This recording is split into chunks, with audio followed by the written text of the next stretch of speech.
वो ऐलान जो होते होते रह गया। प्रधानमंत्री नरेंद्र मोदी जी सभी टेलीविजन चैनल पर आने वाले थे, बड़ा ऐलान करने वाले थे। ऐन वक्त पर वो ऐलान टल गया।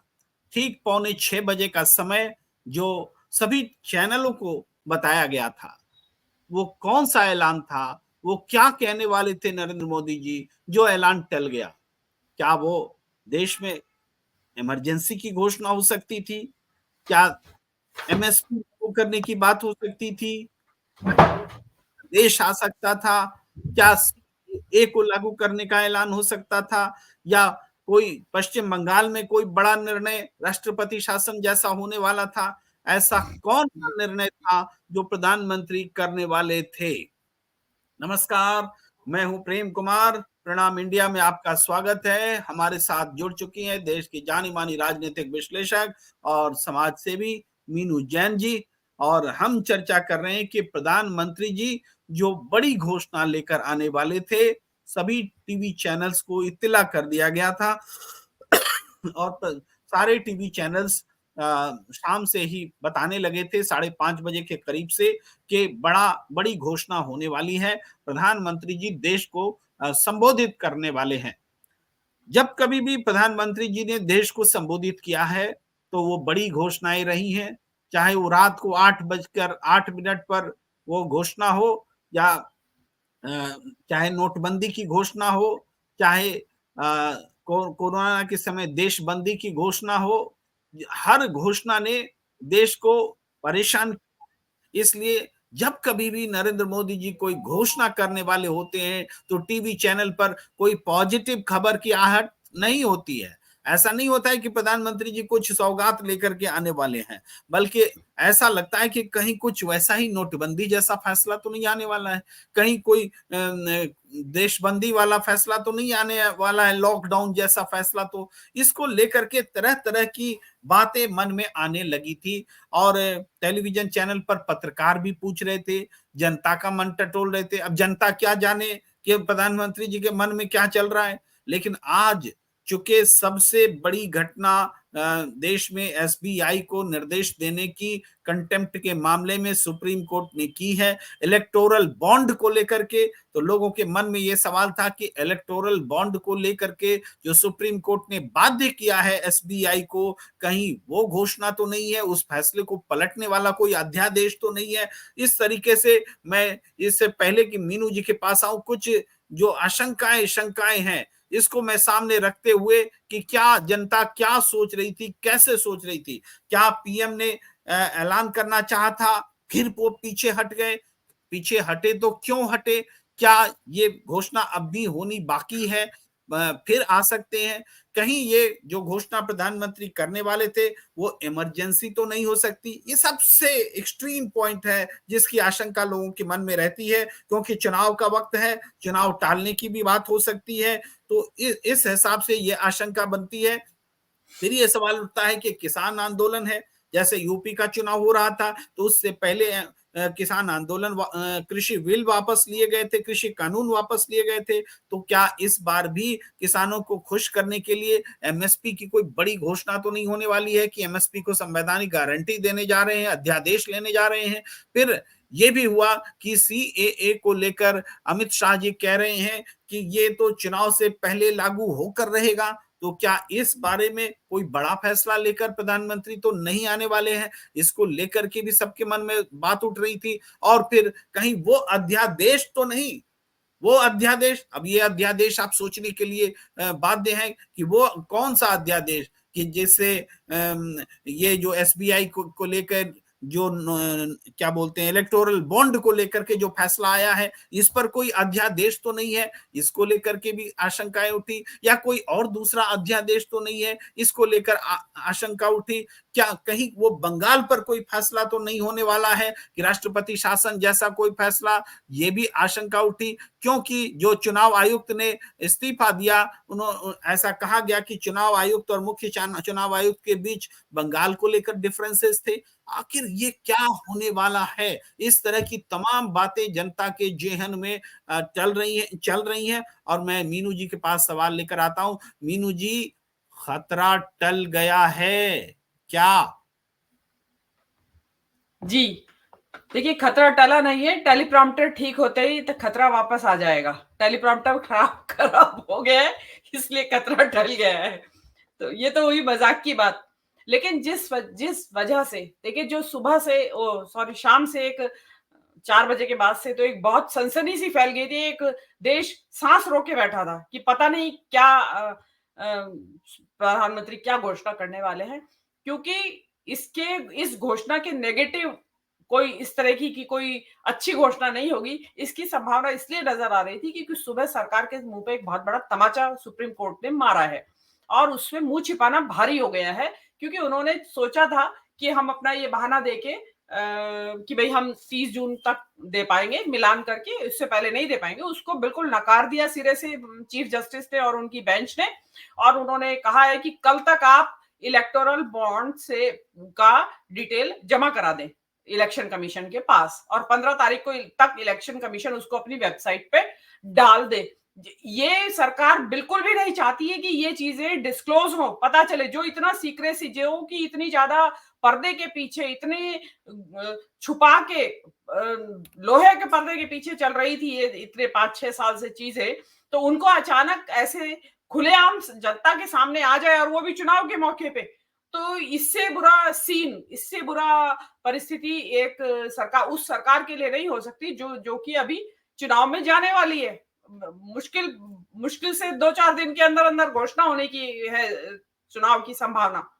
लेकिन मोदी जी आज आज क्या घोषणा करने वाले थे, और वो जो क्या घोषणा थी ऐसी की जो होते होते रह गई। मेरे ख्याल से जो आपने संभावनाएं जताई है उसमें से पहले जो एक संभावना है जो बॉन्ड को लेके, देखिए ये बॉन्ड को लेके हो सकता है जो उनके जो ये कानून है कि भाई इलेक्टोरल बॉन्ड से लेके देखिए लिमिटेड। मीनू जी, आपको रोकते हुए, क्योंकि ये बड़ी खबर है, हाशिर अहमद जावेद जी कह रहे हैं कि सीएए लागू हो गया है। सीएए लागू हो गया है। ये बड़ी खबर है और हम इसकी तस्दीक भी कर चुके हैं। ये सही खबर है और ये स्क्रीन पर हम आपको दिखा रहे हैं। एएनआई ने खबर दे दी है। ये खबर जो है आपको देखिए ब्रेकिंग न्यूज के तौर पर ये दिख रही है कि एएनआई न्यूज ने फ्लैश आया है कि अब से 3 मिनट पहले की खबर है। Central government notifies implementation of citizenship amendment act, CAA लागू हो चुका है। सीएए लागू हो चुका है। ये बड़ी खबर हमारे बीच आ रही है और ये भी बहुत बड़ी खबर है जो प्रधानमंत्री जी इस बारे में भी बोल सकते थे, लेकिन ये नोटिफिकेशन के जरिए भी आ चुका है। तो क्या प्रधानमंत्री जी इतना भर ही बोलना चाह रहे थे कि सीएए का नोटिफिकेशन आने वाला है? इस पर तो विश्वास नहीं होता। मीनू जैन जी, हम इस पर भी बात करेंगे। ये बड़ी खबर है, अब आज की अभी की सबसे बड़ी खबर है कि सीएए का को नोटिफाई कर दिया गया है और ये सीएए लागू हो गया है। इस बीच कुछ प्रतिक्रिया भी ले लेते हैं। पर्दा नशी को बेपर्दा न कर दूं तो चंद्रचूड़ मेरा नाम नहीं, आज सुबह के फैसले के बारे में कह रहे हैं। एसएचए सन ऑफ वासुदेव करते हैं, सर कुछ समाज में नहीं रहा। कुछ लोग बोलते हैं कि सीए लागू हो गया, कुछ बोलते हैं पीएम ने अभी कुछ बोला ही नहीं। सच क्या है? तो सच अभी हम आपको बता चुके हैं कि सीएए लागू हो गया है। और हरिशंकर जोशी जी कुछ लिंक मांग रहे हैं, लगता है हमें, मैंने उनको लिंक तो भेजा है।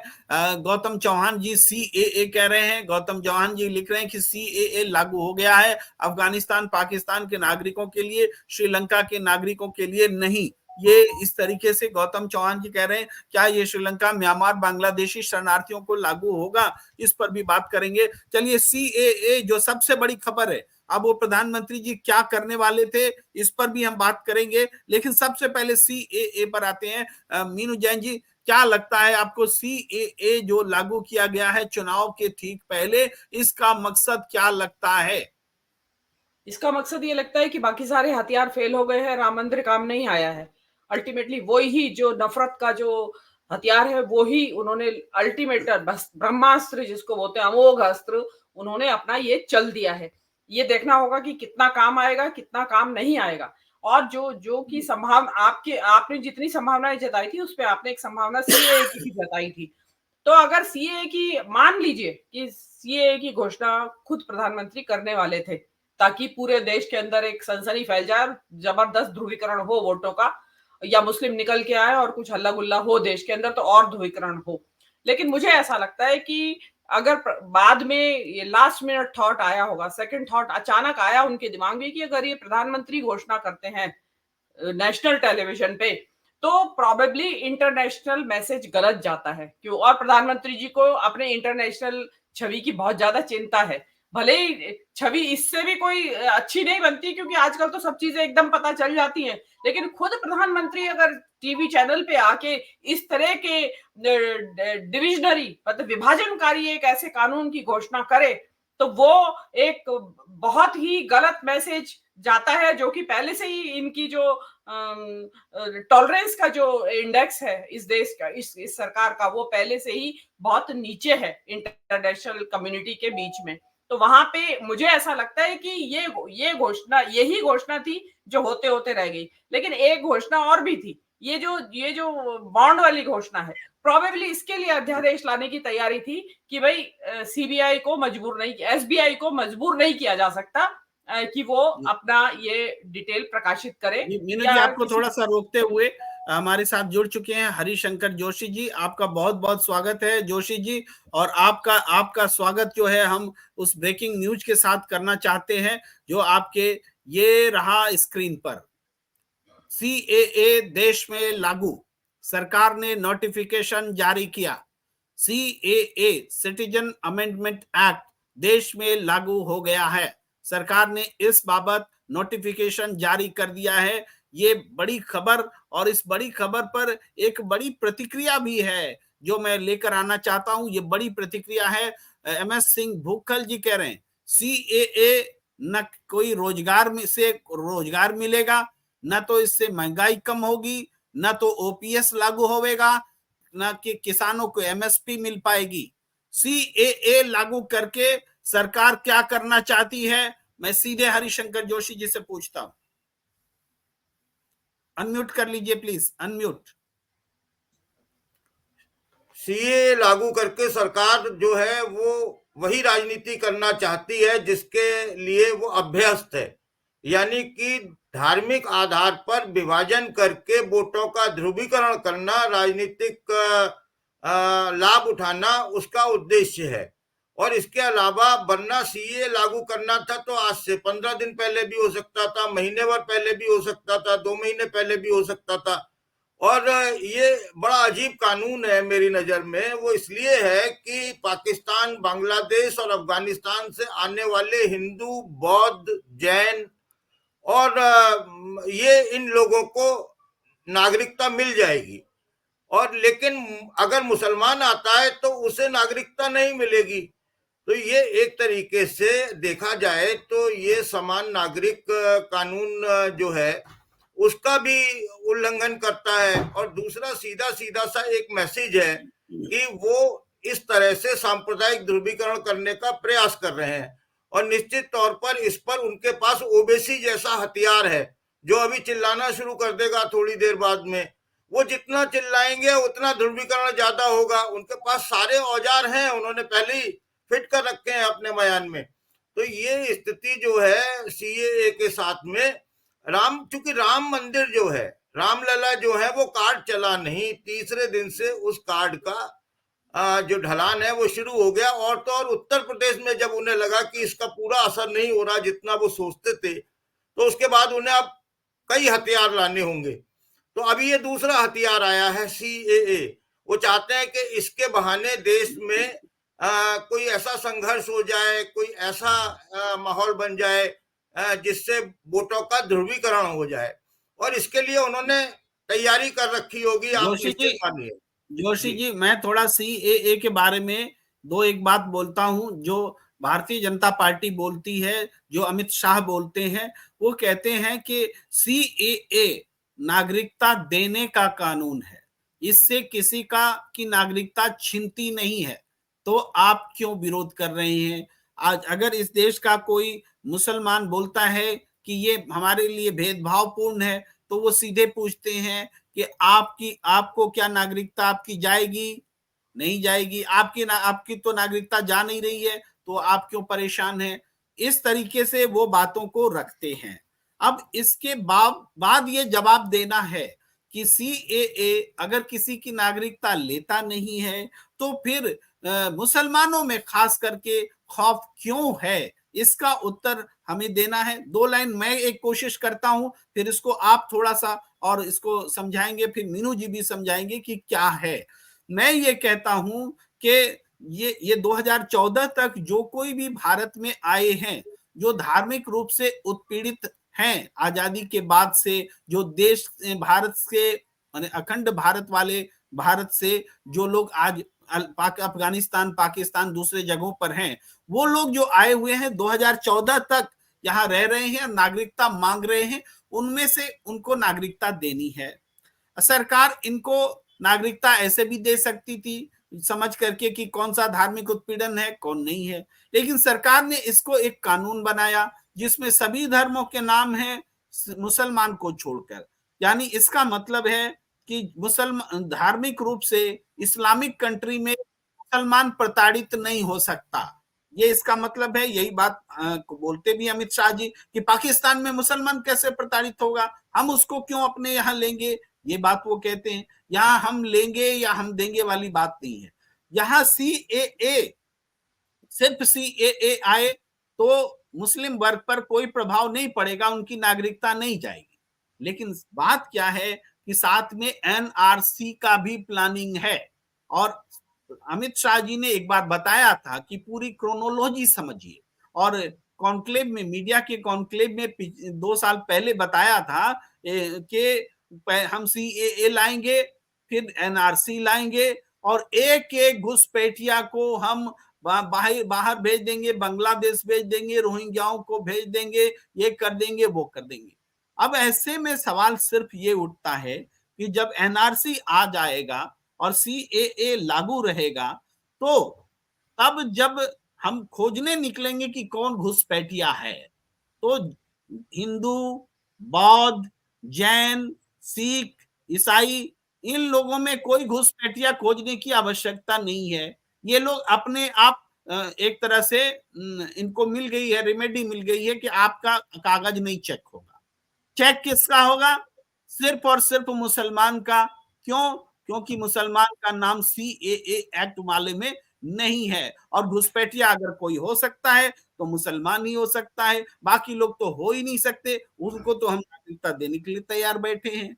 ये है बेसिक बात। तो क्या होगा कि हर नागरिक जो पुश्तों से हिंदुस्तान में रह रहा है, अगर मुस्लिम है तो उसको ये बताना पड़ेगा कि हम मुस्लिम हैं, यानी साबित करना पड़ेगा कि हम सिटीजनशिप हमारी है, हम घुसपैठिया नहीं है। यही वो बात है जिसके कारण सीएए का से मुसलमान वर्ग में भय पैदा होता है, और इससे कम्युनल डिवाइड जो है वो पैदा होता है। कम्युनल डिवाइड कोई कानून कैसे कर सकता है? किसी धर्म का नाम हो तब भी वो डिवीजन का काम करता है, और किसी का नाम ना हो तब वो भी कम्युनल डिवाइड को पैदा करता है। इस बेसिक बात को समझने की जरूरत है। अगर हम समझ लेते हैं तो सीएए से कोई विरोध नहीं है, नागरिकता देने का ही तो कानून है। लेकिन जैसे ये एनआरसी के साथ क्लब होता है तो मुसलमान जो इस देश के हैं उनको नागरिकता साबित करने की एक स्थिति और मजबूरी बन जाती है, यहीं पर विरोध होता है। ये बात मैं रखते हुए आपके सामने मैं आना चाहता हूं। हरिशंकर जी, आप इस बात को थोड़ा सा सीएए पर बोलिए, फिर मैं मीनू जी के पास भी आऊंगा। जी। देखिए प्रेम जी, ऐसा है कि ये मामला जो है ये 2 स्टेट को ध्यान में रखकर किया जा रहा है मूलतः। एक है असम और दूसरा है, असम के साथ कुछ नॉर्थ ईस्ट स्टेट हो सकती हैं, और दूसरा है पश्चिम बंगाल, जहां पर कहते हैं 40% के आसपास असम में मुस्लिम है, और उनका कहना है कि ये सारे बांग्लादेश से आए हैं। पश्चिम बंगाल में भी ऐसी संख्या है, उड़ीसा में भी कुछ हो सकते हैं। लेकिन बात यहीं तक सीमित नहीं है। बात यह है कि आज की तारीख में मुस्लिम्स जो हैं उनके सारे कागज कंप्लीट हैं। मैंने देखा है पिछले 1 साल से वो लगातार अपना आधार कार्ड अपडेट करा रहे हैं, वो बाकी चीजें अपडेट करा रहे हैं, उनके पास में मतदाता पहचान पत्र है। मेरे पास में संभव है कोई एक डॉक्यूमेंट ना हो सकता है मुझे अपना ना करना, मतलब मुझे साबित करना पड़ जाए तो मुझे दिक्कत बाय द वे हो सकती है। लेकिन मुस्लिम ने अपने सारे कागजात एक तो पक्के करके रख लिए हैं, और इस बीच में उन्हें जो टाइम मिला है, जो जब पहले सीए का आया था मामला, वो जो टाइम मिला है उन्हें, उसमें वो इतने चैतन्य हो गए थे कि उन्होंने अपने सारे कागज डॉक्यूमेंट जो है वो कंप्लीट करके रखे हुए हैं। नंबर एक बात तो ये है, ये सीए से देखिए, इनका ये जानते हैं कि हमारा उद्देश्य, हम मुसलमान को इस देश से भगा नहीं सकते, इस बात को कोई इनकार नहीं कर सकता, है ना। दूसरा ये है कि जब भगा नहीं सकते तो कैसे भगाएंगे, क्या डिवीजन करेंगे, क्या क्या ये एक देश और बनाना चाहते हैं। एक पाकिस्तान तो हमारे लिए मुसीबत का सबब बना हुआ है, बांग्लादेश जो है वो भी अब मुसीबत का सबब बन चुका है, तो हमारे सारे पड़ोसी राज्य हमारे लिए मुसीबत का सबब बन चुके हैं, तो एक मुसीबत और ये उगाने की दुस्साहस करेंगे क्या। एक बात तो ये, और दूसरा ये है, सीए करके ये सिर्फ कंट्रोवर्सी पैदा करना चाहते हैं, और चुनाव में इनके पास एक मशीनरी है जो भौकाल मचा सकती है, और इस भौकाल को मचाने में इनके जो भगवा ब्रिगेड है वो तो काम करेगी, उससे ज्यादा जो उनकी मौलाना ब्रिगेड है बीजेपी के पास में, जिसमें ओबीसी हैं, जिसमें कुछ और मौलाना है, ये उसमें आग में घी डालेंगे। तो आप समझिए, जब वो अनर्गल प्रलाप करेंगे तो हिंदुओं को एक बूस्ट मिलेगा, और वो कहेंगे कि देखो ये मतलब मुसलमान जो है हमारे सिर पर चढ़कर नाचेगा इसके बाद में। फिर ये एक नैरेटिव सेट होगा, ये इसलिए लाया गया है। तीसरा नैरेटिव, और आप देखिए, चीन की सीमा पर सैनिकों का जमावड़ा हो चुका है, ये एक तीसरा नैरेटिव होगा। यानी इस बार कॉकटेल आने वाली है चुनाव जीतने के लिए। मोदी साहब जो है वो खाली एक चीज से काम नहीं चला रहे हैं, वो बहुत सारी चीजें होंगी, और जब बहुत सारी चीजें, पेय पदार्थ जो होते हैं उसमें मिल जाती हैं, कॉकटेल कहते हैं, तो वो उसका तो नशा बड़ा दुगना तिगना हो जाता है। ये बिल्कुल आप तय मानिए कि ये चुनाव साधारण चुनाव नहीं है, मोदी जी गहरे संकट में है, ये वो जानते हैं। और लोग कहते हैं, उनके भक्त कहते हैं, जो मोदी का परिवार है, मैं एक जगह उनके कमेंट पढ़ रहा था, तो कह रहे थे हमने आपको आलू के, प्याज के, हल्दी के, चीनी के दामों के लिए वोट नहीं दिया था, हमने तो अखंड भारत के लिए आपको वोट दिया था, हमने तो आपको राष्ट्रवाद के लिए वोट दिया था। तो वो जो चालू हो चुका है क्रम पूरे देश में, है ना, कि एक आदमी खड़ा हो गया पेट्रोल पंप के बाहर, मोदी जी का एक बड़ा सा चित्र लगा हुआ था, आजकल हर जगह होर्डिंग है, 1 मिनट, उसमें लिखा हुआ था कि सब मोदी की गारंटी। तो साइकिल पर फटेहाल सा पजामा कुर्ता पहने हुए आदमी रुका और मोदी की तस्वीर को देख के बोला, मोदी साहब आपको वोट दूंगा, चाहे पेट्रोल 500 रुपए लीटर कर देना। अब साइकिल पे चलने वाला आदमी वहां पे पेट्रोल पंप पे तस्वीर देखकर कह रहा है 500 रुपए कर देना, मैं आपको वोट दूंगा। तो ये साहब अब कुछ कहा नहीं जा सकता, देखिए आगे क्या होता है। ये जनता अगर इस बार समझदारी का परिचय नहीं देगी प्रेम जी, तो क्या होगा ये मीनू जी बताएंगे।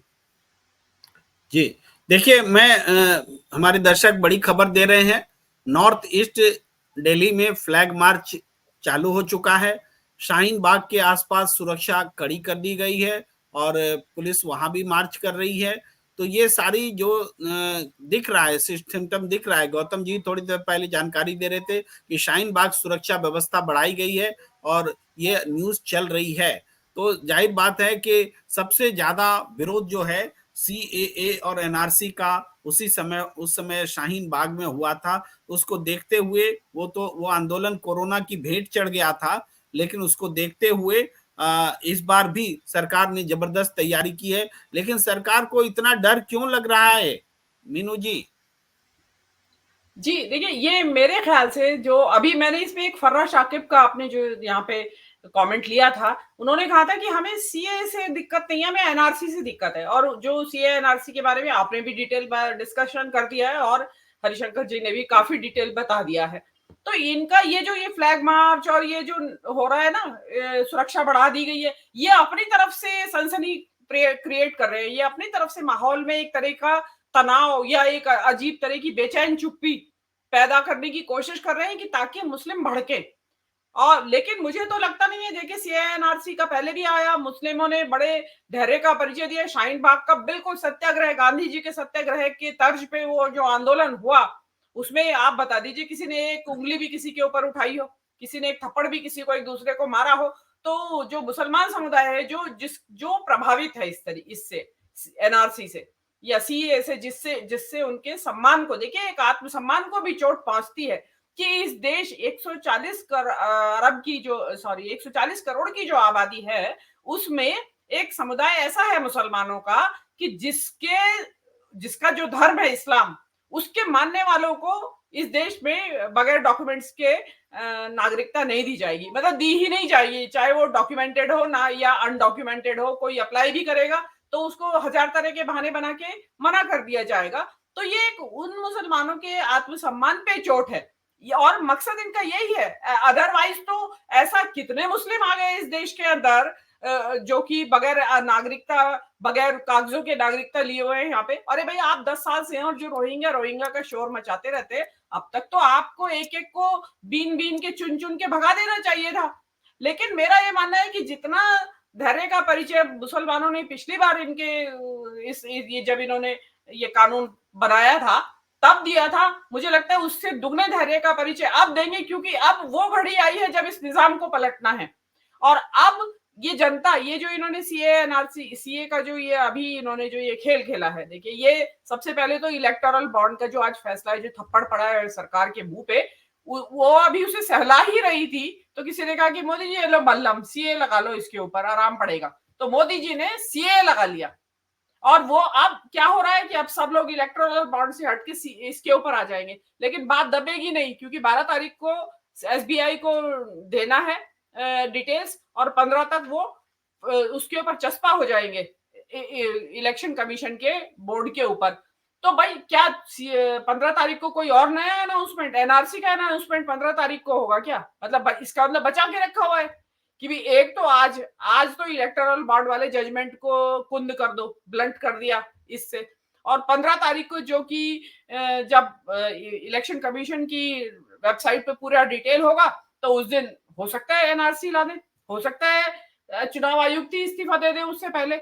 इस देश में बहुत कुछ हो सकता है, बहुत कुछ होने की संभावना है, क्योंकि आज का जो ये सीए का जो कदम है प्रेम कुमार जी, ये बताता है कि बहुत भयानक संकट में है मोदी सरकार का बहुमत आना, बहुत भयानक। अभी तो हम लोग और आप लोग अनुमान ही लगा रहे थे, लेकिन इनकी जो अपनी अंदरूनी इंटेलिजेंस की खबरें हैं, मुझे लगता है कि 150 सीटें भी नहीं आ रही हैं। नहीं तो क्या जरूरत थी कि सीए का ये लागू करने की। देखिए सीए लागू तब करें जब मोदी जी के कुछ वोटर्स पे इम्पैक्ट पड़ रहा हो। इनको तो मुसलमानों के वोट ही नहीं चाहिए, ना ये मुसलमानों को टिकट देते हैं।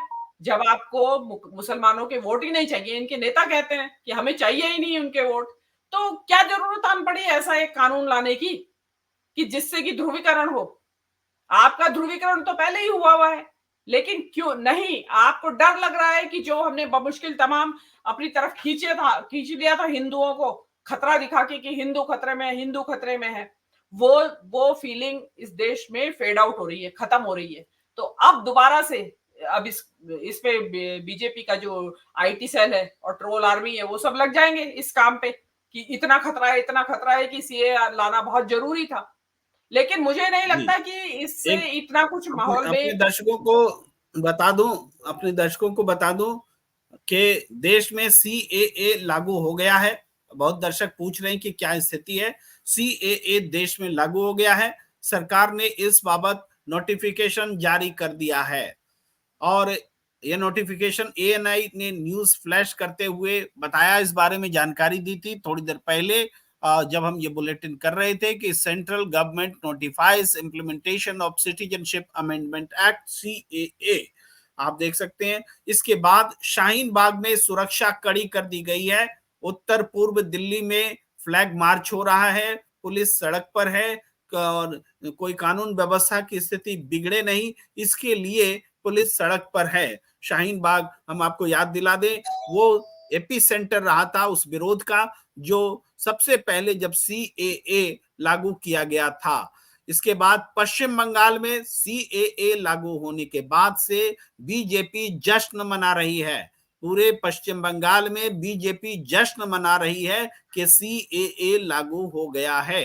अब इन सब का जो राजनीतिक प्रतिफल आने वाला है, निश्चित रूप से हमें लगता है कि हमारे दर्शक भी लद्दाख की बात याद दिला रहे हैं। अब पश्चिम बंगाल में, असम में, इन सब जगहों पर सीएए को लेकर के जश्न मनाने के नाम पर एक ऐसा माहौल क्रिएट होगा जिसमें हिंदू मुस्लिम की बात ज्यादा होने लग जाए। और जो खास करके आज इलेक्टोरल बॉन्ड पर फैसला आया है सुप्रीम कोर्ट का, जो सरकार के करप्शन में मिले होने के प्रमाण जिसमें मिल सकते हैं अगर जांच हो तो उस मामले से भी ध्यान हटाने के लिए डिवाइड एंड रूल की ओर लगता है सरकार चलती हुई दिख रही है।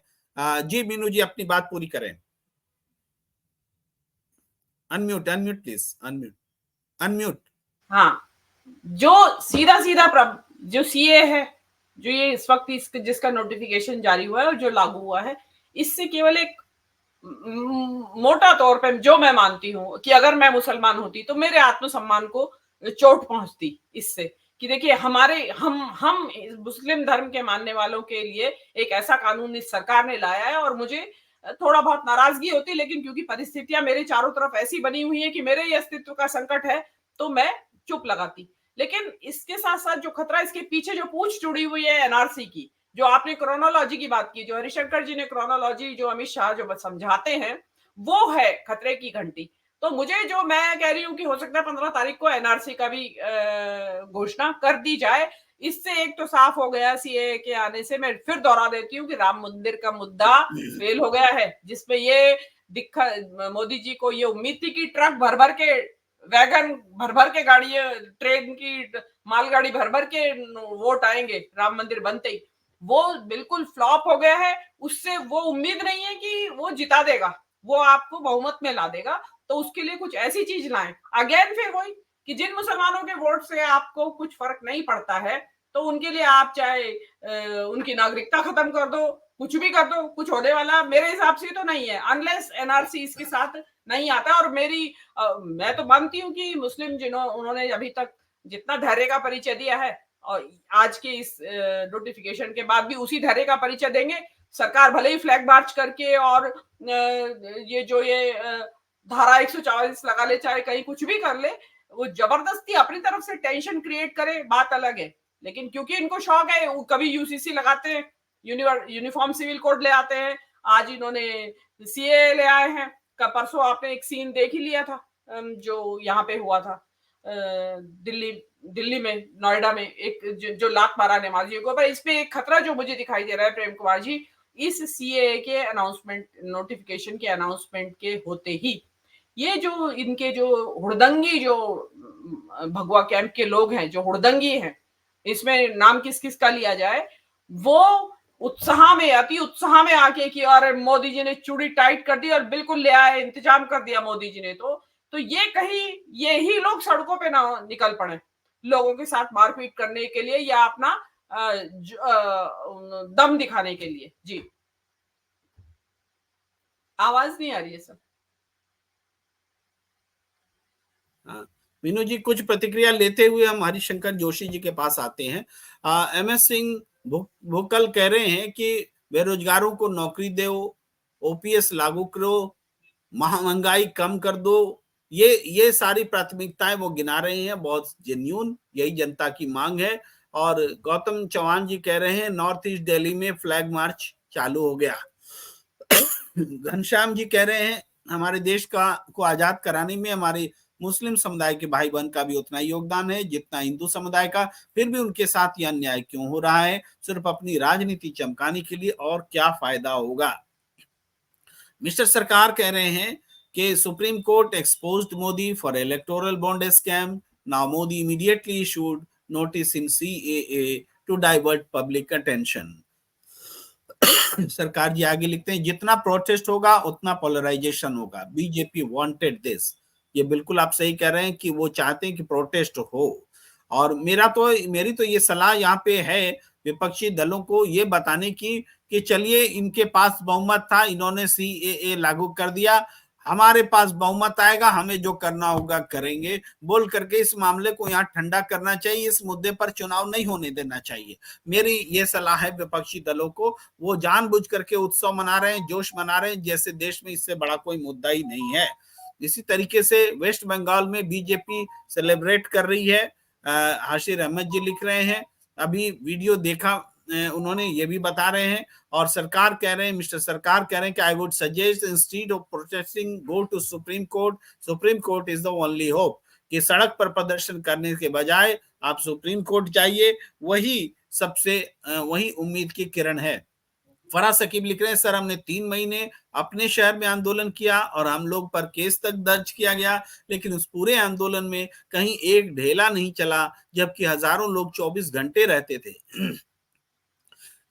मोहन राज पुरोहित जी कह रहे हैं कि सोशल मीडिया में पढ़ रहे हैं कि सीए लागू हो गया है, क्या सच्चाई है? मोहन राज जी, लागू हो चुका है, हम इसकी सच्चाई भी बता रहे हैं, बता चुके हैं। और अशोक सक्सेना जी कह रहे हैं लद्दाख की हवा गलत दिशा में जा रही है, मोदी का मित्र चीन झंडा न गाड़ दे। आखिर मोदी क्या देश को बर्बाद करना चाहते हैं? इनका परिवार तो है नहीं। सबसे पहले मोदी जी अपने दस्तावेज देश को दिखाओ, डिग्री। मिस्टर सरकार कहते हैं प्रोटेस्ट करने से फासिस्ट मोदी पे कोई फर्क नहीं पड़ता, please go to supreme court, chief justice Chandrachud sir is the hope to give a stay. Ghanshyam भाई राम कह रहे हैं पिछले 10 सालों में मोदी के नेतृत्व में बीजेपी सरकार ने मुस्लिम समुदाय को उतना दबा कर रखा है कि यह एक दिन विस्फोटक परिस्थितियों का निर्माण हो सकता है, मरता क्या न करता, यही पोजीशन आग खड़ी कर दी है। इसी तरीके से खान साहब लिख रहे हैं चोरी छिपे नहीं सकती, कुछ भी कर लो। चोरी छिप नहीं सकती, कुछ भी कर लो, ये कह रहे हैं। फराह शकीब कह रहे हैं सर मोदी और अमित शाह अपनी सत्ता बचाए रखने के लिए देश के हिंदुओं को वैचारिक दिवालिया कर देंगे, ये तय है। मनोज भामू जी कह रहे हैं प्रेम जी मैंने कहा था ना कि कल सुप्रीम कोर्ट अच्छा फैसला देगा। बिल्कुल आपने कहा था, और सुप्रीम कोर्ट के फैसले से आज देश खुश है। इसके बाद अशोक सक्सेना जी कह रहे हैं मोदी बार बार शोर मचाते हैं, 140 करोड़ की जगह 120 करोड़ वाले देश की आबादी। ओपीएस पर भी नोटिफिकेशन जारी कर दो, एमएस सिंह भूकल जी कह रहे हैं। कितने महीने होंगे कर्मचारी अपनी मांगते हैं? ये बात बहुत बड़ी बात है। ओपीएस को लेकर के हमने एक शो भी किया था पूर्व सैनिक अधिकारी के साथ में, रोहित जी के साथ में, और वो लड़ाई लड़ रहे हैं, कांग्रेस से हैं, बड़ी लड़ाई लड़ रहे हैं। रमाकांत श्रीवास्तव जी कह रहे हैं ये आदेश अब बला बला गया है। आशीष अहमद जी कह रहे हैं बीजेपी शाहीन बाग में फिर से माहौल खराब कर रही है, अभी न्यूज मिली। मनोज बाबू जी कह रहे हैं गली गली में शोर है, नरेंद्र मोदी की सरकार चोर है। घनश्याम भाई राम कह रहे हैं कि प्रेम जी यह चुनाव जीतने का सबसे सस्ता हथकंडा अपनाया है मोदी ने, क्योंकि उन्हें अब अपनी हार साफ साफ दिख रही है, इसलिए हिंदू मुस्लिम के बीच खाई बनाकर चुनाव जीतना चाहते हैं।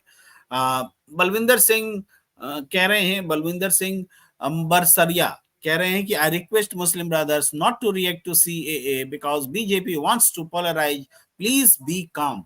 ये अपील कर रहे हैं, बहुत गंभीर अपील है, महत्वपूर्ण अपील है। घनश्याम भाई राम कह रहे हैं मीनू जी आपका विश्लेषण बिल्कुल ही 100% सही है, मैं आपकी बात से सहमत हूँ। हालांकि उन्होंने फीसदी की जगह फिसडी लिख दिया तो मुझे थोड़ा सा रुकना पड़ा, लेकिन उन्होंने लिखा है आपका जो 100% सही है। मनोज बामू जी लिख रहे हैं अगर मोदी जी मुसलमानों को अपने देश का नागरिक नहीं मानते तो पहले एपीजे अब्दुल कलाम के योगदान को देख ले। गौतम चौहान लिखते हैं हिंदू मुस्लिम सिख ईसाई पारसी बौद्ध इन लोगों को मिलेगी, अभी नोटिस आया है। नंदलाल यादव जी लिख रहे हैं अब कोई वादा काम नहीं करेगा, मोदी जी के साथ जो है वो भी कुछ कम नहीं होंगे, ये नहीं जुड़ेंगे। इसी तरीके से दंगा भड़काकर चुनाव टालना है। एमएस सिंह बुक्कल जी कह रहे हैं बीजेपी डर गई है कि कौन जनता जान चुकी है, कुछ मर्जी कर ले लोग, हो नहीं अन्ना गलते वोट करेंगे, मतलब लोग उनको वोट नहीं करेंगे, ऐसा कर रहे हैं चाहे जो कुछ कर लें। और बिहार इंटर लेवल कह रहे हैं कि मीनू मैडम ईवीएम हटेगा क्या नहीं, ये बताइए। इस तरीके से गली गली में शोर है और फला फला चोर है, इस तरह से अशोक जी भी लिख रहे हैं। हरिशंकर जोशी जी बहुत लंबा आपको इंतजार हमने करा दिया और ब्रेकिंग भी पढ़ ली, इतने सारे दर्शकों की राय भी ले ली, लेकिन मोटे मोटे तो बात समझ में आ रही है कि नरेंद्र मोदी जी के नेतृत्व वाली पार्टी 370 पार और 400 पार कहीं नहीं, ये तो 170 और उससे नीचे निबटते दिख रहे हैं। डर घुस गया है और इसलिए उसी पैटर्न पर लौट रहे हैं कि कैसे देश को बांटा जाए और बांटकर हिंदुओं को पोलराइज करके वोट लिया जाए। हिंदू मुस्लिम करने में लग गए हैं। क्या कहेंगे हरिशंकर जी? देखिए, ये उनका पुराना हथियार है। ये हथियार उनका आजमाया हुआ हथियार है। गुजरात में ये हथियार उन्होंने खूब आजमाया और ये हथियार अब दिक्कत यह है, 2014 का चुनाव आप याद कीजिए, 2019 से पहले 2014 का लोकसभा चुनाव जिसमें क्लीन स्वीप किया था भारतीय जनता पार्टी ने और वो बड़ी जीत थी, 2019 से बड़ी जीत थी वो। 2013 में मुजफ्फरनगर में दंगे हुए थे, कैराना में हुए थे, मुजफ्फरनगर और आसपास, और उस 2013 के दंगों के सहारे जो नरेशन सेट किया गया था उससे उत्तर भारत में भारतीय जनता पार्टी को प्रचंड बहुमत मिला था। 2019 में अब महसूस हुआ वहां के लोगों को कि यार ये तो गलत कर दिया हमने, हमारे तो खेती के औजार ये लोग ठीक करते हैं, हमारे हल में जो एड़ी होती है उसमें धार ये लगाते हैं, हमारे हमारे बहुत सारे कारीगरी के जो काम है वो चाहे घर बनाना हो, चाहे बैलगाड़ी ठीक करनी हो, चाहे ट्रॉली ठीक करनी हो, ये सारे लोग यही करते हैं। अब हमने तो इन्हें मारपीट के भगा दिया, कुछ हलाक कर दिए, तो ये तो हमसे बहुत गड़बड़ हो गई।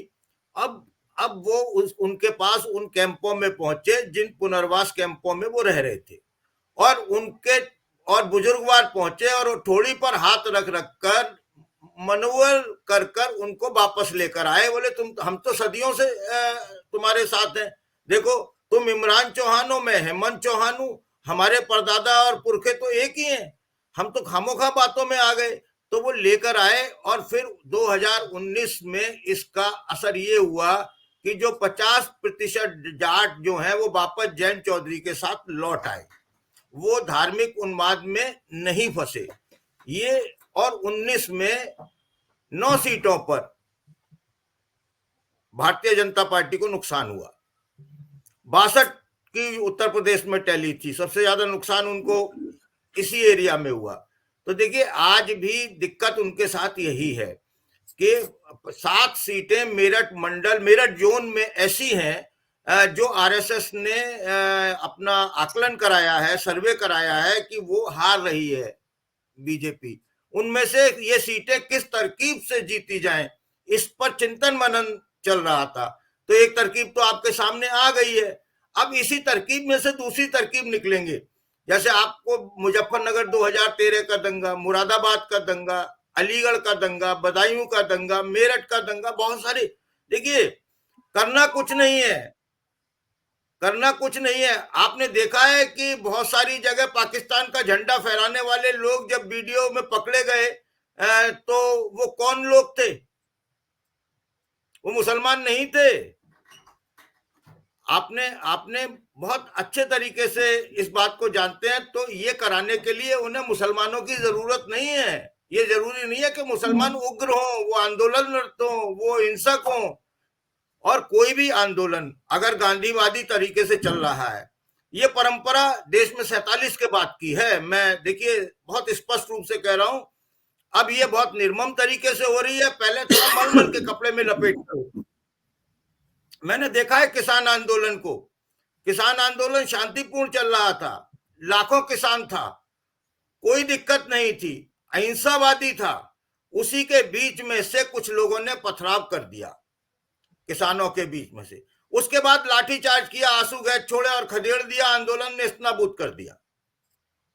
तो एक पुलिस अधिकारी से मेरी बात हो रही थी, मैंने कहा यार ये तो शांति से बैठे हुए थे, टिकैत भी कह रहा था कोई ऐसा ना करो। उसको मानने वाले लोग चौधरी महेंद्र सिंह टिकैत थे, तब कांग्रेस की सरकार थी। तो बोले जोशी जी छोड़ो, आप असली पत्रकार नहीं हो। बाद में मतलब उन्होंने एक दिन चाय की चुस्कियों के बीच बताया, बोले बहुत आसान होता है यार, आंदोलन अगर हिंसक हो जाएगा तो हम उसे कुचल देंगे, तोड़ देंगे। बस थोड़ी हिंसा होनी चाहिए, और नहीं होगी तो सादी वर्दी में लोग गए सादे कपड़ों में, और वो वहां से 4 पत्थर मार के और खिसक के आए, उसके बाद ड्रामा शुरू हो गया। फिर तो देखिए जो भीड़ होती है, उसकी जो भगदड़ होती है, उसका जो साइकोलॉजी होती है भीड़ की, उनका काम हो जाता है। आपने भी किसानों के आंदोलन में देखा किस तरीके से उन पर आंसू गैस के गोले भी छोड़े जा रहे थे, और गोदी मीडिया दिखा रहा था कि अस्त्र शस्त्र से लैस होकर आए हैं, ट्रैक्टरों को टैंकों में बदल दिया है। वो तो मुसलमान नहीं थे, वो तो हिंदू थे, वो तो किसान थे, वो तो इस देश के वो बिरादरी है जो बहुतायत में है, जो अन्नदाता कहे जाते हैं। उनकी मांग भी कोई ऐसी देश विरोधी मांग नहीं थी। वो यही तो कह रहे थे कि हम जो उपजाते हैं उसका हमें न्यूनतम समर्थन मूल्य मिल जाए, मिनिमम, है ना, गारंटी मिल जाए। हरिशंकर तो ये जोशी जी सरकार जो है एक अभी इस तरह के कृत्य करवाएगी, और आप देखिए जी। हरिशंकर जोशी जी, एक बड़ी प्रतिक्रिया आ रही है, कांग्रेस की प्रतिक्रिया सीएए को लेकर और गंभीर है। जयराम रमेश जी ने ट्वीट किया है, उसको हम दर्शकों के सामने लाना चाहते हैं। ये जो प्रतिक्रिया आप देख रहे हैं, इसमें साफ तौर पर उन्होंने कहा है जयराम रमेश जी ने कि दिसंबर 2019 में संसद द्वारा पारित नागरिकता संशोधन अधिनियम के नियमों को अधिसूचित करने में मोदी सरकार को 4 साल और 3 महीने लग गए। प्रधानमंत्री दावा करते हैं कि उनकी सरकार बिल्कुल प्रोफेशनल ढंग से और समयबद्ध तरीके से काम करती है। सीएए के नियमों को अधिसूचित करने में लिया गया इतना समय प्रधानमंत्री के सफेद झूठ की एक और झलक है। नियमों की अधिसूचना के लिए 9 बार एक्सटेंशन मांगने के बाद घोषणा करने के लिए जानबूझकर लोकसभा चुनाव से ठीक पहले का समय चुना गया है। ऐसा स्पष्ट रूप से चुनाव को ध्रुवीकृत करने के लिए किया गया है। विशेष रूप से असम और बंगाल में यह इलेक्टोरल बॉन्ड घोटाले पर सुप्रीम कोर्ट की बड़ी कड़ी फटकार और सख्ती के बाद हेडलाइन को मैनेज करने का प्रयास भी प्रतीत होता है। ये प्रतिक्रिया हमारी आ रही है जयराम रमेश जी के की ओर से। और जयराम रमेश जी ने जो कहा है मीनू जी, वो ये कि बंगाल को ध्यान में रख करके है। आप ये यकीन मानिए कि जिस दमखम के साथ सीएए को लागू करने की बात अमित शाह कर रहे थे, नरेंद्र मोदी कर रहे थे, और बीजेपी के नेता बंगाल में कर रहे थे, या हेमंत बिस्वा शर्मा कर रहे थे, उसकी प्रतिक्रिया में, उसके जवाब में ममता बनर्जी भी उसी दमखम के साथ बोल रही थी कि हम बंगाल में लागू नहीं होने देंगे। तो अब ये बंगाल का मुद्दा बने, इसके लिए बीजेपी ने ये चाल चल दी है। तो अब ऐसा नहीं है कि ममता बनर्जी चुप रहने वाली हैं, वो बोलेंगी। और असम में तो खास करके ये मुद्दा और कॉम्प्लिकेटेड है, क्योंकि वहां सीएए तो ठीक है, लेकिन एनआरसी जैसे आता है तो वहां बहुत बड़ी संख्या में हिंदू भी उस एनआरसी रजिस्टर में अपना नाम नहीं दर्ज करा पाते हैं, और वो भी घुसपैठिया की श्रेणी में आ जाते हैं। तो वो बहुत बड़ा मुद्दा वहां भी है। तो मीनू जी, क्या लगता है कि इसका जो इम्पैक्ट, इसका जो ध्यान में रख करके जो ये काम किया गया है, ये बंगाल में ज्यादा है कि उत्तर प्रदेश पर भी इसका असर पड़ेगा? पूरे देश में पड़ेगा असर प्रेम कुमार जी। ये ठीक है, जयराम रमेश जी कह रहे हैं, वो उनका व्यू हो सकता है, या कांग्रेस पार्टी का व्यू हो सकता है कि खाली बंगाल और असम में इसका असर पड़ेगा, या उन्हीं चुनावों को मद्देनजर रख के किया गया है। क्योंकि इसकी जो रेजोनेंस मतलब जो इसकी प्रतिध्वनि होगी वो पूरे देश में होगी। अगर विरोध, बंगाल में विरोध होता है, आसाम में विरोध होता है, कुछ प्रदर्शन होते हैं या मोर्चा होते हैं, तो वो क्या, आप क्या समझते हैं, और दूसरा जो देश का और हिस्सा है वो बिल्कुल उससे अप्रभावित रह जाएगा, उसके ऊपर प्रभाव नहीं पड़ेगा? बिल्कुल पड़ेगा। ये तो न केवल असम और बंगाल, ये आपके यूपी, आपके मध्य प्रदेश, आपके बिहार, आप कौन सा देश का कौन सा हिस्सा ऐसा नहीं है जिसमें मुस्लिम आबादी नहीं रहती है, और जिनके ऊपर जो ये, अगर ये देश में जिस तरीके का ये माहौल बनाने की कोशिश की जा रही है, तनाव पैदा करने की, तो इस तनाव का असर पड़ेगा। देखिए, मुझे तो ये खतरा नजर आ रहा है कि कहीं मुसलमान वोट करने ही ना निकले, डर के मारे कि पता नहीं क्या होगा बूथ के ऊपर। तो बहुत सारी चीजें कह नहीं सकते कि अभी देखिए, अभी शुरुआत ही हुई है और अभी इतना तनाव एकदम से देश के अंदर पैदा हो गया है। सबसे पहली बात तो ये है कि ये इलेक्टोरल बॉन्ड की जो खबर है उसको सिरे से उड़ा देने में सफल हो गए हैं ये लोग, क्योंकि इस वक्त इलेक्टोरल बॉन्ड को छोड़ के सब इसके ऊपर आ गए हैं, क्योंकि ये मुद्दा जो है, और अब मेरे ख्याल से गोदी मीडिया पे तो धमाल मचा हुआ होगा, क्योंकि इस मुद्दे में मसाला ज्यादा है। सरकार की इसमें आलोचना नहीं है, इस पे प्रशंसा कर रहे हैं लोग। जो आप देखेंगे एक्स के ऊपर देखेंगे, या आप गोदी मीडिया को तो मुझे पता नहीं है वहां जी क्या चल रहा है, लेकिन जो माहौल जो बनाने की कोशिश है, ये ऑल ओवर इंडिया इसका प्रभाव पड़ेगा, टेंशन होगी। और देखिए, ईश्वर ना करे कि टेंशन इतनी ज्यादा बढ़े कि सरकार को बहाना मिल जाए इलेक्शन टालने का, कि भाई 6 महीने के लिए स्थगित किए जाते हैं स्थिति सामान्य होने तक।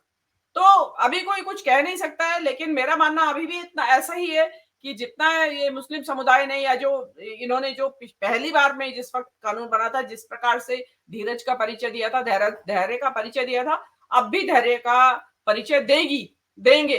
लेकिन वही बात आ जाती है कि भाई देखिए, अब विरोधी पक्ष है, उनको आवाज तो वो उठाएंगे। भाई जो विपक्ष है वो भाजपा की तरह तो कर नहीं सकता कि हम तो खाली हिंदुओं की पार्टी है। विपक्ष के जितने भी दल हैं वो तो सबकी पार्टियां हैं, सभी जाति संप्रदाय वर्गों की, लिंग भेद के बिल्कुल से अलग जाके सभी विपक्ष के दल सभी देश के सभी जाति और धर्म और संप्रदाय के लोगों के लिए के अहित अगर हो रहा होगा तो उस पर आवाज उठाएंगे। तो ये जो आवाज उठाई जाएगी, इसको बीजेपी जो है, इस जो आवाज उठेगी विपक्ष की तरफ से, बीजेपी इसके जरिए कम्युनलाइज करेगी माहौल को और उसमें पोलराइज करने की कोशिश करेगी। और उसमें आपने देखा है कि इनके पास तो 70 तरह के हथियार हैं। सड़कों के ऊपर यात्राएं निकालना, सड़कों के ऊपर जुलूस निकालना, जय श्री राम के नारे लगाना, मस्जिदों के सामने डीजे बजाना। पर अब जो मैंने अभी आपको पहले जी मीनू जी, अखिलेश यादव की प्रतिक्रिया लेकर मैं आ रहा हूं दर्शकों के सामने। अखिलेश यादव जिन्होंने सीएए पर प्रतिक्रिया दी है, जब देश के नागरिक रोजी रोटी के लिए बाहर जाने पर मजबूर हैं तो दूसरों के लिए नागरिकता कानून लाने से क्या होगा। जनता अब भटकावे की राजनीति का भाजपाई खेल समझ चुकी है। भाजपा सरकार ये बताए कि उनके 10 सालों के राज में लाखों नागरिक देश की नागरिकता छोड़कर क्यों चले गए। चाहे कुछ हो जाए, कल इलेक्टोरल बॉन्ड का हिसाब तो देना ही पड़ेगा और फिर केयर फंड का भी। ये अखिलेश यादव जी ने पॉलिटिकली बहुत मैच्योर प्रतिक्रिया दी है। उन्होंने सीएए का विरोध नहीं किया है। उन्होंने कहा है कि सीएए लाने से क्या होगा, देश के अपने नागरिक तो मोदी जी के 10 साल में लाखों नागरिक देश छोड़कर चले गए, नागरिकता छोड़कर चले गए। फिर वो कहते हैं कि अभी इलेक्टोरल बॉन्ड का तो हिसाब आपको देना ही होगा, हम पीएम केयर का भी हिसाब लेकर रहेंगे। ये लड़ाई है, ये पॉलिटिकल लड़ाई ऐसे लड़ी जाती है। बहुत सुंदर, बहुत अच्छे तरीके से अखिलेश यादव ने बात रखी है। जी मीनू जैन जी, बहुत संतुलित और बहुत ही मैच्योर्ड प्रतिक्रिया उन्होंने दी है। साधुवाद के पात्र हैं अखिलेश यादव। और ये जिस भावना के साथ, जिस स्पिरिट के साथ, मैं ये कहूंगी, अखिलेश यादव ने इस मुद्दे को एड्रेस किया है, सभी विपक्षी दल अगर एक लाइन बना ले, जो इंडिया गठबंधन के लोग हैं वो एक लाइन बना ले कि हमें इस मुद्दे को लेके इस लाइन के ऊपर चलना है, तो इनकी 1000 लाख कोशिशें भी बेकार जाएंगी जिसके लिए ये सीए लाए हैं। जो नोटिफिकेशन आज इन्होंने जारी की है वो फेल हो जाएगा। और उसमें देखिए, मुस्लिम समुदाय का डेफिनेटली उनके जो मौलवी मौलाना है या जो लीडरान है, उनसे भी गुजारिश है कि बिल्कुल शांत बने रहें और अपने धैर्य का परिचय दें, सब्र का परिचय दें, तो ताकि इनके इस हथियार को बिल्कुल भौतरा कर दिया जाए और इनको फिर सोच पड़े कि अब क्या करें। वो स्थिति आ जानी चाहिए ताकि इस देश के लोग भी बताएं मोदी जी को कि हम भी शांतिपूर्ण तरीकों से विरोध आपका कर सकते हैं और आपको सत्ता से बाहर भी निकाल सकते हैं। जी इस बीच जेडीयू को भी प्रतिक्रिया देनी पड़ रही है। मैं बस पढ़ के सुना देता हूं अमीनू जी। और के जेडीयू की ओर से प्रतिक्रिया आई है कि the centre has assured that this law will not finish anyone's citizenship. This act has been passed by the Lok Sabha and Rajya Sabha several years back. if they think, माने opposition think that this is because of elections, they are free to say so.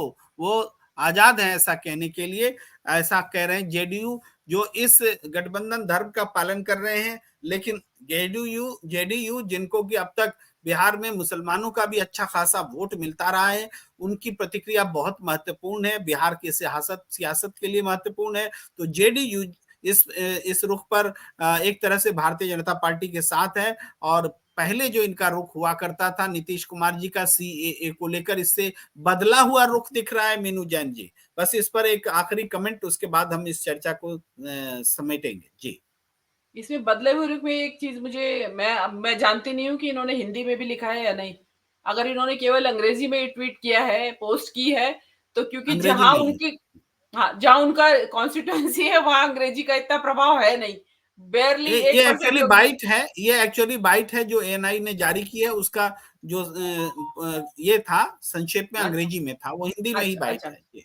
Okay okay okay. तो देखिए again वही आता है कि vote की राजनीति। अब आप जैसे जैसे समय बढ़ेगा और इस चीज की अभी ये और पैना करेंगे अपनी इस धार को मोदी जी, तो उसमें जो जेडीयू है वो कैसे रिएक्ट करती है वो देखने वाली बात होगी। अभी तो आपको चलिए, आपने जो कुछ कहा है वो स्वागत योग्य है, लेकिन आगे के लिए आप क्या इसमें, क्योंकि तनाव बढ़ेगा, डेफिनेटली बढ़ेगा तनाव, और प्रतिक्रियाएं भी आएंगी, आप कुछ भी कह लीजिए, सब तरफ से आएंगी प्रतिक्रियाएं, उस तरफ तब जेडीयू क्या रुख अपनाएगी वो देखने वाली बात होगी जी।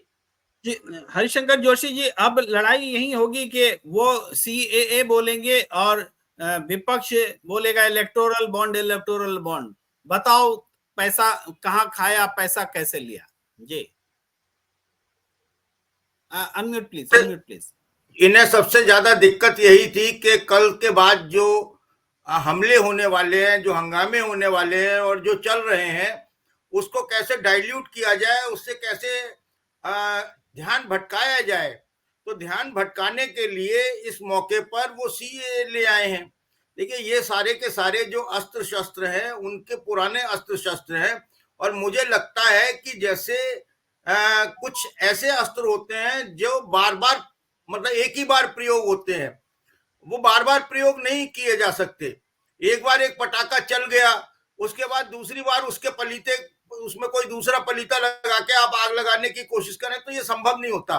दूसरा, रमजान चल रहे हैं, देखिए ये इस मौके पर लाया गया है, कुछ दिनों बाद ईद आने वाली है, रोजे चल रहे हैं मुसलमानों के, तो उस समय पर लाकर उन्होंने एक संदेश दिया है अपने उन वोटर्स को जो कहते हैं कि भाई मोदी जी को क्यों वोट दें। और वो कहता है कि हाँ बात तो सही है कि महंगाई हो गई है, रोजगार नहीं है, काम धंधा मंदा पड़ा हुआ है, तो मैंने फिर तुम किसे वोट दोगे? वोट तो मोदी जी को देंगे। मैंने क्यों? बोले मुसलमानों को कंट्रोल कर रखा है। ये एक नैरेटिव है, आम जन का नहीं है। ये सब वही है जो पन्ना प्रमुख वाली ब्रिगेड है इनकी अर्बन में, ये रूरल में आपको नहीं मिलेगा। अलग, मतलब हमने दो भारत में भी दो भारत बना दिए हैं, एक शहरी भारत, एक ग्रामीण भारत, एक भक्त भारत, एक सेक्युलर भारत, एक संविधान वाला भारत, एक गैर संवैधानिक भारत। तो ये समझिए कि आपने कल बताया ही था कि ये क्या करने वाले हैं। इनको 370 क्यों चाहिए ना 400 क्यों चाहिए? इनको इस देश के संविधान को हर हाल में उसके चीथड़े उड़ाने हैं, उसे बदलना है। उसकी वजह है कि इन्होंने तब भी उसे नहीं स्वीकारा था जब बाबा साहब अम्बेडकर ने बनाया था, तब भी इन्होंने राष्ट्रीय ध्वज को स्वीकार नहीं किया था। राष्ट्रीय स्वयंसेवक संघ के मुख्यालय पर तिरंगा झंडा अब फहरा है पिछले दिनों जाकर, जब बहुत उस पर बवाल हुआ, वरना भगवा ही फैलता था। इनको देश के संविधान में आस्था नहीं है, इनको सेक्युलर इंडिया में आस्था नहीं है। ये एक अखंड राष्ट्र का निर्माण करना चाहते हैं, उसकी परिणति भी जानते हैं। उसकी परिणति वही होगी कि 4-5 हिंदी राज्य मिलकर इतना सा भारत रह जाएगा। दक्षिण भारत ने पहले ही कह दिया है। ये दरअसल बरगला रहे हैं लोगों को, अपने वोटर को बरगला रहे हैं, उत्तर भारत के वोटर्स को बरगला रहे हैं, हिंदी भाषी क्षेत्रों में बरगला रहे हैं। ये हिंदी और गैर हिंदी की लड़ाई फैलाते हैं। तो ये जो नफरत की राजनीति है, ये जो भाषा के लिए, धर्म के लिए और तमाम चीजों के लिए ये जो नफरत बोने की राजनीति है, उसका ये एक छोटा सा नमूना है CAA। और ऐसे नमूने अभी चुनाव तक, 2024 के चुनाव से पहले और भी आएंगे, क्योंकि एनडीए में सीटों का बंटवारा हो नहीं पा रहा है, सिर्फ अटौवल है। जो ये तोड़कर लेकर आए दूसरे दलों से, वो इनके लिए मुसीबत बन गए हैं, वो मान नहीं रहे हैं। बोले हमारे साथ तो 6 MP आए थे, 6 टिकट दो। अब उसमें तो भारतीय जनता पार्टी अल्पमत में आ जाती है। वैसे भी वर्तमान भारतीय जनता पार्टी बची कहाँ है? भारतीय जनता पार्टी में तो कहीं से हाथ उग रहा है, कहीं से साइकिल उग रही है, कहीं से दीपक उग रहा है, कहीं से बाली उग रही है, कहीं से तीर कमान उग रहा है। तो वो कमल के फूल में तो बहुत विकृतियां इन्होंने ला दी है। तो अभी इनकी सबसे बड़ी इनका एक ही उद्देश्य है, सत्ता। सत्ता की प्राप्ति हो, वो चाहे कैसे हो। वॉशिंग मशीन खोल रखी है, अब वो वॉशिंग मशीन भी इनको धोखा दे रही है। तो अभी क्या क्या करेंगे ये पता नहीं। और आपको बताऊं, कल तक मैं ये कहता था कि ये 230 240 के आसपास सिमट जाएंगे। मेरी पत्नी कहती थी 200 से ऊपर नहीं जाएंगे। आज वो कह रही थी 140 पर सिमट जाएंगे। अब देखिए क्या होगा क्या नहीं होगा, ये तो चुनाव परिणाम आने पर पता चलेगा, जब मतों की गिनती होगी। उसने कहा कि ये ईवीएम और हटवा दीजिए, तो देखिए क्या हाल होता है। बात ईवीएम का मुद्दा ऐसा है, कल मतलब मैंने चुनाव आयुक्त पर एक कार्यक्रम अपने चैनल पर किया था प्रेम। उसमें वो पहला कार्यक्रम ऐसा था जिसमें भारी मात्रा में दर्शक मौजूद थे और 40,000 लोग देख चुके हैं, मैंने देखा जी। 75 सर, उसमें 75% कमेंट जो थे वो ईवीएम पर थे। तो इसका मतलब ये है कि ईवीएम बड़ा मुद्दा है। ईवीएम लोगों के घर घर में पहुंच चुका है। ईवीएम का मुद्दा 75% लोग जो थे वो ईवीएम पर बोल रहे थे, 25% चुनाव आयुक्त और दूसरी समस्याओं पर बोल रहे थे। लेकिन इसका मतलब है कि ईवीएम, चुनाव आयुक्त का इस्तीफा देना, चुनावी बॉन्ड, ये सारी चीजें इतनी घालमेल हो गई हैं कि भारतीय जनता पार्टी को अब कुछ सूझ नहीं रहा है। राजस्थान से कभी उनका बड़ा नेता इस्तीफा दे जाता है, कभी हरियाणा से इस्तीफा आ जाता है, कांग्रेस में शामिल हो जाता है। इनकी समझ में नहीं आ रहा कि अब हम करें क्या, किसको लेकर आए। भाई जिसके सिर पर ईडी का भूत नहीं है वो तो निडर है, वो कहीं भी जाएगा, छोड़ जाएगा आपको। वो देखेगा जब मेरी पार्टी में, भारतीय जनता पार्टी के लोग कहते हैं जब हमारी पार्टी भारतीय जनता पार्टी बची ही नहीं तो हम क्यों रहे इसमें, फिर तो हम कांग्रेस में रहे या लोकदल में रहे, क्या फर्क पड़ता है। ये महत्वपूर्ण प्रश्न है। जी प्रेम जी। मैं चर्चा को एक बार फिर वहीं से जहां से शुरू हुई थी बात, एक बार आना चाहता हूं उस विषय पर, ताकि लोगों को रैप अप हो, पता चले पीएम ने आज क्या ऐलान करना चाहा था, फिर पीछे हट गए। सारे टीवी चैनल्स बोल करके कि पीएम ऐलान करने वाले हैं, अब करने वाले हैं, तब करने वाले हैं, और सबको सूचना दे दी गई थी सरकार की ओर से कि पीएम बोलने वाले हैं। ऐसा क्या ऐलान था कि वो नहीं कर सके, पीछे हट गए। और सवाल कई उठ रहे थे, कहीं आपातकाल की घोषणा तो नहीं हो सकती, क्योंकि जिस हालात में देश गुजर रहा है, सरकार जिस तरीके से क्रोनी कैपिटलिज्म को बढ़ावा दे रही है, अपने लोगों को बचाना चाह रही है, सुप्रीम कोर्ट का फैसला आ रहा है, उस पृष्ठभूमि में ये सवाल उठ रहे थे। कहीं वो एमएसपी तो नहीं। बहुत लोग पॉजिटिव सोच रहे थे कि जब उत्तर प्रदेश में चुनाव आया था तो किसान कानून, कृषि कानून वापस हुए थे, तो लोकसभा चुनाव आ रहा है तो किसान आंदोलनकारियों को घर बिठाने के लिए कहीं एमएसपी तो नहीं घोषणा की जाने वाली है। फिर आया कि कहीं वो सीएए तो नहीं, लेकिन सीएए पर तो अलग से अध्यादेश आ गया। तो क्यों प्रधानमंत्री जी इस पर घोषणा करने वाले थे, तो अध्यादेश से ही काम चल सकता था। तो ना ऐसा लगता नहीं है कि सीएए था। ये भी आशंका जो है ये रह गई प्रश्न के रूप में कि क्या होने वाला है। कहीं वो अध्यादेश तो नहीं, कोई ऐसा अध्यादेश जो पश्चिम बंगाल में चुनाव ला दे, कोई ऐसा अध्यादेश जो इलेक्टोरल बॉन्ड पर सुप्रीम कोर्ट के फैसले को निरस्त कर दे। कहीं वो बंगाल पर कोई फैसला तो लेने वाले नहीं थे कि वहां कोई राष्ट्रपति शासन लागू कर दिया जाए। फिर उसके बाद जब शाम में थोड़ी बात बढ़ी, हम लोग चर्चा कर ही रहे थे, इस बीच में आदेश आ गया, सीएए देश में लागू हो गया है। सरकार ने नोटिफिकेशन जारी कर दिया, उस नोटिफिकेशन को भी हमने दिखाया। एएनआई ने न्यूज फ्लैश की और इस तरीके से ये सारी चीजें हुई। और साथ साथ हमने ये भी देखा कि सीएए लागू होने के बाद पश्चिम बंगाल में बीजेपी जश्न मना रही है। सीएए लागू होने के बाद शाहीन बाग में सुरक्षा कड़ी कर दी गई, उत्तर पूर्व दिल्ली में फ्लैग मार्च कर दिया गया और ये घोषणा जो हम थोड़ी देर पहले दिखा रहे थे, और सीएए देश में लागू हो चुका है, सरकार ने नोटिफिकेशन जारी किया है।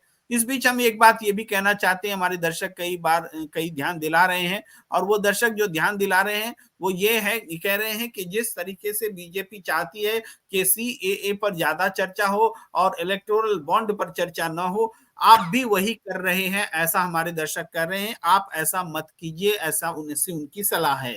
लेकिन हम उनको कहना चाहते हैं, अपने तमाम दर्शकों को करना चाहते हैं कि हम में से कोई भी राजनीतिक दल से जुड़ा हुआ नहीं है, किसको नुकसान किसको फायदे से सीधे प्रत्यक्ष रूप से जुड़ा हुआ नहीं है। हम एक स्वतंत्र नागरिक के तौर पर विभिन्न मुद्दों को दिखाते हैं। मैं बताना चाहता हूं कि मैं जब देश के बड़े बड़े चैनल पर बैठता हूं तो वहां ईवीएम का नाम लेने में लोगों को दिक्कत होती है। जब कभी भी मैं ईवीएम बोलता हूं तो लोग मेरी तरह उपहास की नजर से ऐसे मजाक उड़ाते हुए देखते हैं कि ये कोई मुद्दा ही नहीं है। लेकिन आज आप उस चैनल में जाकर के हम आज कह सकते हैं कि आप हमें बोलने मत दीजिए, आप मुद्दे को दबा दीजिए। लेकिन क्या मुद्दा दब जाएगा? क्या ईवीएम का मुद्दा राष्ट्रीय कही जाने वाली मीडिया में अगर नहीं आएगा तो वो मुद्दा जनता के बीच नहीं जाएगा? उसी तरीके से हम ये भी कहना चाहते हैं कि हम सीएए पर बात नहीं करेंगे तो उससे सीएए पर जश्न मनाना खत्म नहीं होगा। हम दोनों पक्ष को सामने रख रहे हैं, हम अखिलेश यादव को भी रख रहे हैं, जयराम रमेश को भी रख रहे हैं और उनकी बातों को भी रख रहे हैं। हमारा काम आपको अवेयर करना है, आपको जगाना है, आपको बताना है। हम क्यों डरें? उनका वो मोटिव हो सकता है, इनका ये मोटिव हो सकता है, और इन बातों से हम आपको जागरूक कर दें तो हमारा काम हो जाता है। ये इतना ही हम कहना चाहते हैं। और आज की चर्चा को यही विराम देने का वक्त, थोड़ी लंबी चर्चा हो गई, और आप सबका बहुत बहुत आभार। मीनू जैन जी, हरिशंकर जोशी जी और आप तमाम दर्शकों का जो लगातार जुड़े रहे। बहुत सारी प्रतिक्रियाएं हम ले भी नहीं पाए, लेकिन उसके लिए क्षमा, और हमें दीजिए इजाजत। नमस्कार।